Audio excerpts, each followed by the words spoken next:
President Trump's family separation policy is no more, but the zero-tolerance approach to immigration remains in effect. As a result, at least 10 mayors from across the states are in the borderland this morning. Led by El Paso Mayor DeMargo, they plan to publicly oppose the separation of families along the U.S.-Mexico border.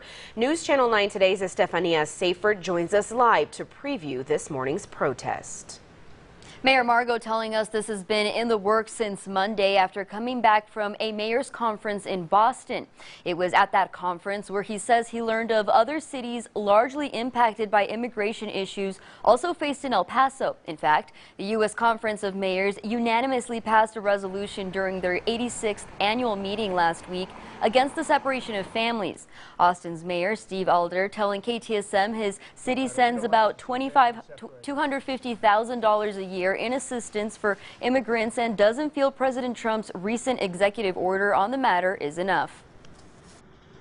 It's not good to have children in cages, whether they're with their parents or not with the parents. We really need to figure out what we're doing with immigration generally. And it appears as if the executive order, while it may change conditions, really doesn't fundamentally fix the challenge that we have. President Trump saying the executive order will pressure several sides to take action, but the Department of Health and Human Services has said it has no plans to reunite already separated kids and their families.